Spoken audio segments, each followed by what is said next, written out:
So, what words would my friends use to describe me?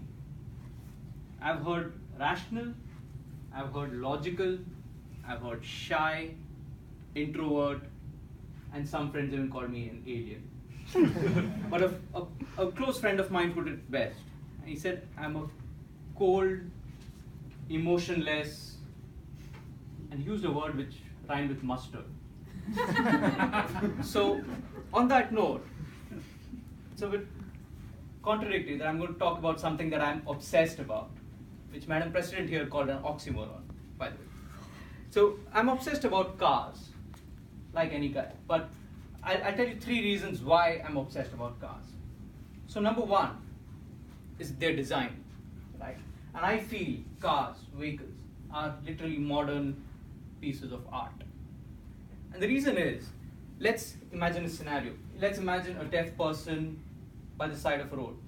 And if you imagine a Ferrari or a Lamborghini going past him, will he turn his head? I think he will. I think he will turn his head.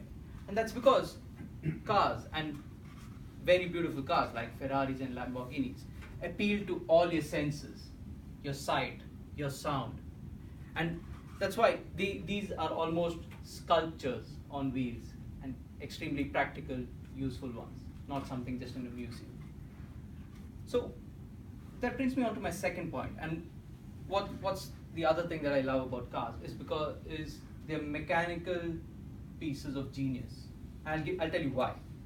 So let's take an average car, let's say a VW Golf or a Ford Focus. And do you know there are about 10,000 moving parts in a car? Let's take the VW Golf. So back in 2013, Volkswagen manufactured a 30 millionth Golf. 30 millionth Golf back in 2013. 10,000 moving parts per Golf. What does that mean? You have 300 billion moving parts of VW Golfs running around the world. Okay? Now imagine if you were Volkswagen. You have to manufacture 300 billion parts without any manufacturing defect. Because if you had a manufacturing defect, you have to recall a large portion of these 30 million cars and fix them for free and a coffee.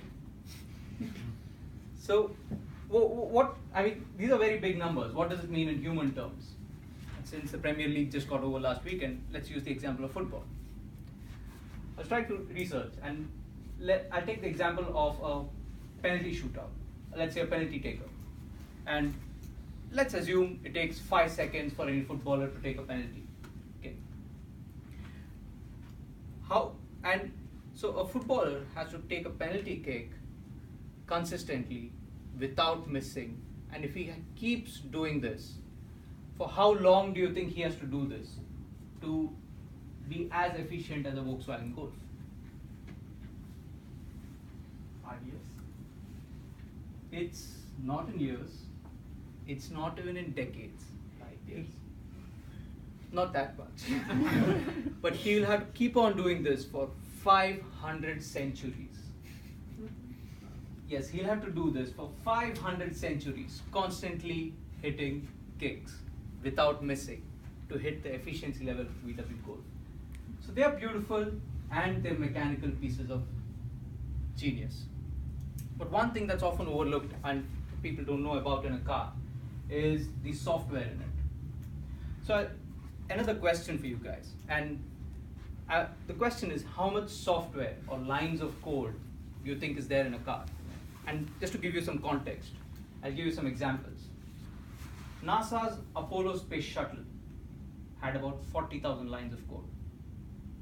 A US military drone has about 3.5 million. Boeing 787, the most advanced commercial aircraft, has 6.5 million lines of code.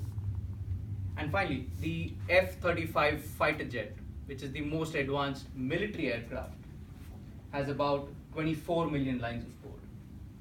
How much do you think a regular average car has? Million. Yeah, 1 million.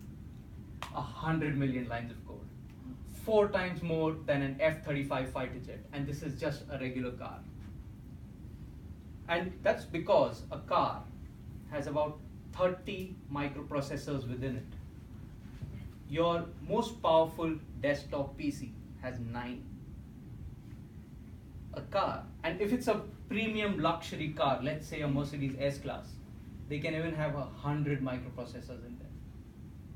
So all of this, I mean, so I've taken you through why cars are such geniuses. I mean, they're so well designed, they have extremely good pieces of mechanical engineering, and they have a lot of software in them as well. And all of this is done in such a way that when you get into a car, you're not thinking about your car, but only about your journey. Mr. Toastmaster. Woo!